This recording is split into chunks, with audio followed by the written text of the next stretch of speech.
Fala pessoal, tudo bem?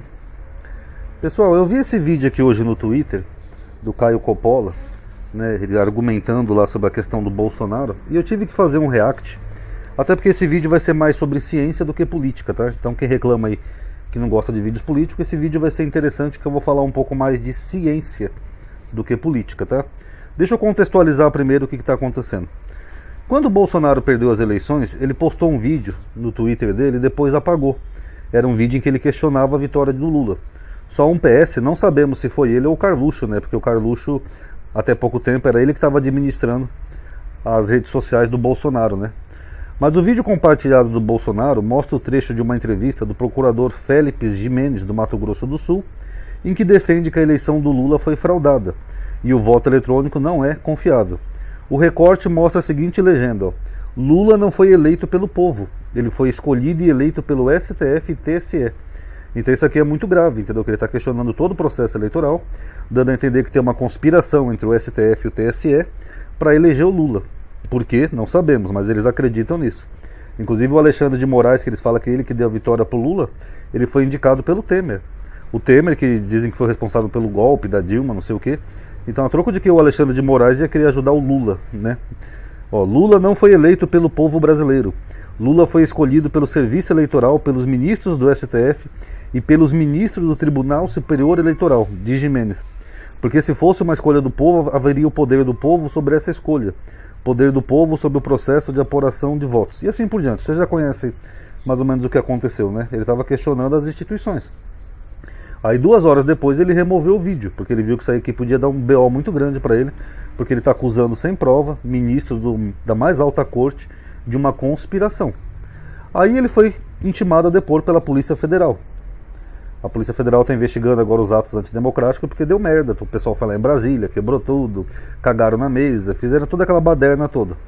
Aí a defesa do Bolsonaro diz que ele estava sob efeito de morfina quando fez o post contra a urna. Aqui, ó. A defesa de Jair Bolsonaro afirmou que o ex-presidente estava sob efeito de morfina quando fez uma publicação que questionava o processo eleitoral nas redes sociais após os ataques criminosos contra a sede dos 3 poderes. As informações são de Daniela Lima, âncora da CNN. Enfim, isso aqui já foi confirmado, o ministro dele falou que essa foi a tese da defesa, então eu não vou me alongar muito disso. Vamos ver agora o que o Caio Coppola disse e nós vamos ver alguns probleminhas nessa afirmação.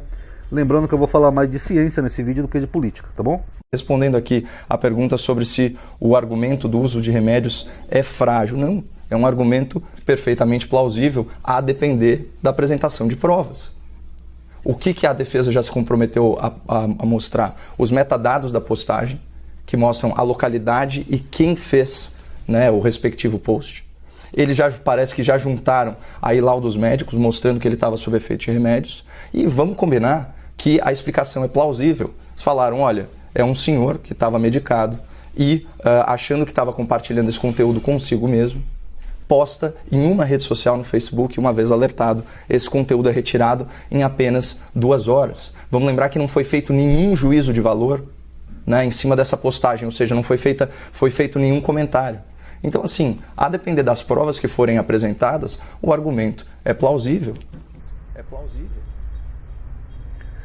Bom, pessoal, tem vários problemas nesse argumento do Caio Coppola, né, nessa defesa do Bolsonaro, né? É aquele velho papo, né? Ele meteu essa.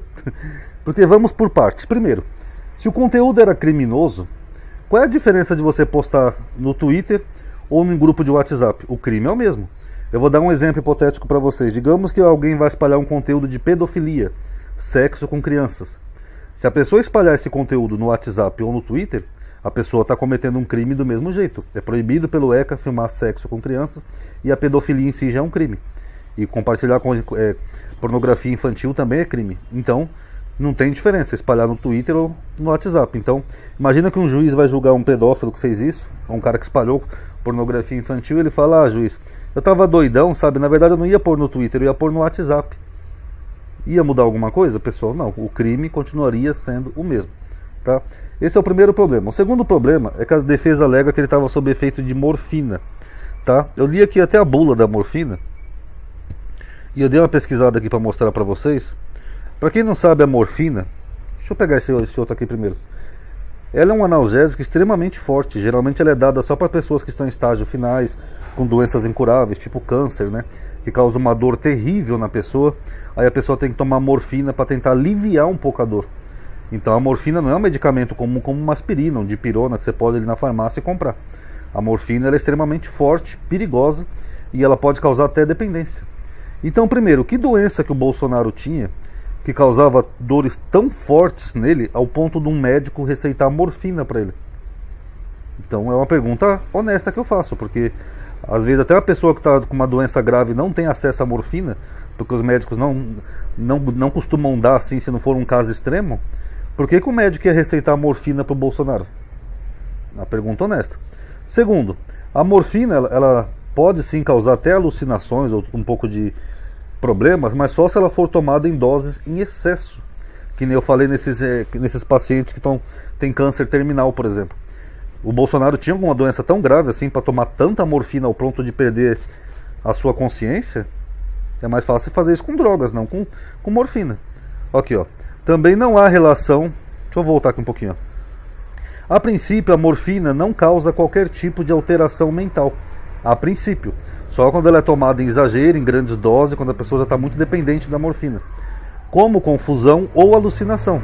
Mas também não foi revelado quais outros remédios o Bolsonaro estava usando, além dessa substância. Então, se ele misturou com outro remédio, aí teria uma possibilidade remota. Também não há relação com euforia, mas efeitos como tontura e vertigem, segundo a médica Meli Falcone, especialista em medicina da dor. Então, para o Bolsonaro ter tomado morfina ao ponto de ter tido uma confusão mental, ele teria que ter tomado doses cavalares. Coisa que só é dado para quem geralmente tem uma doença muito grave que provoca muita dor. Então é estranho que o Bolsonaro não tem nenhum diagnóstico de doença tão grave assim, ou que cause dor ao ponto de um médico receitar morfina para ele. E por fim, pessoal, aqui que eu ia mostrar aqui para vocês é o seguinte, olha que negócio curioso, né? Essa aqui é a bula da morfina, tá? Ela é muito grande, mas eu consegui achar um trecho específico. Olha as contraindicações da morfina, vamos ler junto. Ó. Só lembrando também um PS, tá? Para quem já comentou aqui no meu canal em outros vídeos, todo medicamento tem uma bula, e todo medicamento tem contraindicação, e todo medicamento tem efeito colateral, tá? De uma simples aspirina a um remédio fortíssimo como a morfina, tá? Que quando eu falava sobre vacina, as pessoas vinham aqui dizer, porque você pegou trombose por causa da vacina, amadinho. Todo medicamento tem efeito colateral, por isso que eles fazem uma bula. Eles fazem um teste com pessoas em grupos de pares, dão um efeito placebo para algumas, né, um medicamento falso, para avaliar se aquele medicamento é eficaz ou não e seus efeitos colaterais. Vocês sabiam, por exemplo, que se você arrancar um dente, você não pode tomar uma aspirina? Porque a aspirina ela pode causar sangramento? Então até uma simples aspirina pode sim causar efeito colateral. Quem faz tatuagem não pode tomar aspirina, quem fez alguma cirurgia, algum corte, essas coisas. Então, todo medicamento tem sim efeitos colaterais. Para isso que eles fazem estudos, tá? Olha as contraindicações da morfina aqui, ó. As contraindicações são pacientes com hipersensibilidade à morfina ou a qualquer componente da formulação, depressão respiratória significativa, asma brônquica, aguda ou grave, em ambiente não monitorado, tá? Então quem tem doenças respiratórias não pode tomar morfina, porque ela dificulta a circulação do ar. Então é um veneno para quem tem doenças respiratórias, tá? Ou na ausência de equipamentos de ressuscitação, uso concomitante de inibidores da monoamina oxidase, é o IMAL, ou uso de IMAL nos últimos 14 dias. Obstrução gastrointestinal, incluindo ileu paralítico. Olha isso daqui, ó. Ela é contraindicada para quem tem obstrução intestinal, porque ela pode ajudar a obstruir mais ainda o intestino e fazer mal. Inclusive eu tive um pouco disso, tá, esse ano, obstrução intestinal. Eu andei meio doente há um tempo atrás aí, mas enfim, não é tema para o vídeo. Mas enfim, o Bolsonaro não tinha sérios problemas de obstrução intestinal devido à facada que ele levou. Periodicamente ele não tinha que ir no médico, ser medicado, até sendo entubado para fazer aquela limpeza via tubo, porque ele não conseguia defecar. Vocês lembram disso? Várias vezes o Bolsonaro passou por isso. Podia até ter colocado aqui no vídeo, deixa eu achar aqui para vocês, ó. Bolsonaro, obstrução intestinal. Várias vezes o Bolsonaro teve que fazer esse procedimento, ó, porque ele tinha obstrução intestinal. Aqui, ó. Só digitar no Google.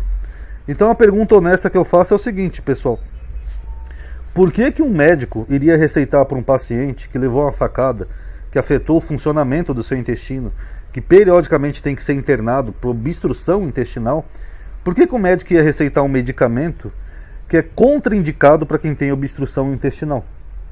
Só lembrando que a morfina também pode causar diarreia, tá? Eu li um pedaço bom aqui da bula dela, mas ela é contraindicada para quem sofre de obstrução gastrointestinal. Vocês não acham estranho? Então quer dizer que o Bolsonaro já teve que fazer até aquele processo manual, né, de desentupir os intestinos, tudo. O médico ia dar para ele morfina, e ainda em doses cavalares, ao ponto dele ter uma confusão mental? Analise aí e tire suas conclusões, pessoal. Mas eu acho realmente estranho. Acho que nenhum médico de verdade faria isso, tá? E por fim, só para finalizar aqui o vídeo, se o Caio argumenta então que é perfeitamente plausível um senhor idoso tomar um medicamento e ter feito uma confusão mental, postou um vídeo que questionava as eleições, então o Bolsonaro estava sob medicamento e confusão mental todo esse tempo? Porque o Bolsonaro ele começou a questionar as urnas desde 2018. Aqui, ó. Em 2018 ele estava no hospital já levantando a conspiração de que estariam sabotando as urnas. Aqui, ó. Aí ele começou a defender a informatização. Quer ver, ó? Deixa eu ler um trechinho aqui para vocês. Ó. Foi daí que surgiu a primeira onda desinformativa de fraude, ainda em 2018. Ele estava sob efeito de morfina também, que sugeria que o PT tentava impedir a eleição do Bolsonaro. 2 dias depois da gravação, a alegação falsa de que o TSE teria entregado o código de segurança das urnas para uma empresa venezuelana foi compartilhada dezenas de milhares de vezes. Aqui, ó. É por isso que eles são contra aquela PEC lá que eles chamam de PEC da censura, a da fake news. Só essa notícia falsa aqui, ó, foi compartilhada milhares de vezes de que foi uma empresa venezuelana que fez as urnas. Na verdade, a firma citada era britânica, ó, britânica, e a licitação mencionada foi cancelada, tá? Na sequência, as redes bolsonaristas viralizaram a alegação de que a OEA, um dos órgãos que fiscalizou o pleito, teria identificado fraude nas urnas para beneficiar o PT. Na realidade, a organização constatou que os equipamentos de votação eram seguros. E depois, ó, um monte de mentiraiado, ó. Antônio Palocci havia dito que o partido teria encomendado as urnas para fraudar as eleições. Vocês viram por que esse pessoal mente tanto? Que é assim que eles chegam ao poder e fazem as conspirações deles e usam as pessoas como massa de manobra.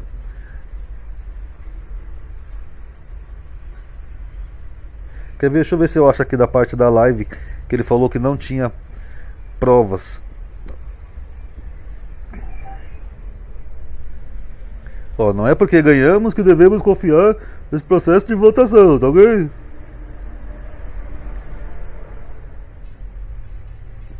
Aqui em 2019 ele falou que ele teria ganhado no primeiro turno. Aqui uma denúncia que já tinha sido arquivada pelo TSE por falta de provas foi compartilhada de novo por eles. Ele falou que as urnas não seriam auditáveis, que é mentira, elas são auditáveis. Falou que elas não seriam usadas em nenhum outro lugar do mundo, que é mentira. Falou que um ataque hacker a elas para alterar votos seria simples, o que não é verdade, elas não são conectadas nem na internet nem na intranet. Alguém dizer que um hacker pode hackear as urnas é o mesmo que dizer que alguém pode hackear o seu liquidificador. Aqui, ó, tudo isso aqui é a escalada de ataques dele aqui às urnas, ó. Fez uma live lá onde ele falou que não tinha provas. E depois, todo mundo sabe, né? Eu já vou terminar aqui o vídeo, pessoal. Chamou lá mais de 40 embaixadores para falar que o processo era falso. Falou de uma sala secreta, que nunca existiu sala secreta. O Alexandre de Moraes até mostrou lá para os líderes do partido onde é que é contabilizado o voto. Falou do código-fonte, que até hoje as pessoas acreditam. Os militares tiveram acesso ao código-fonte 2 vezes. Sempre foi público. E não afeta em nada o resultado das eleições. Mas enfim, ele ficou 4 anos questionando o sistema eleitoral e o processo das urnas. Então, se aqui ele fez essa postagem aqui depois das eleições sobre efeito de morfina, quer dizer que todos esses 4 anos ele estava sob efeito de morfina? A gente estava sendo governado por um presidente com confusão mental? Tirem aí suas conclusões, pessoal. Paz a todos.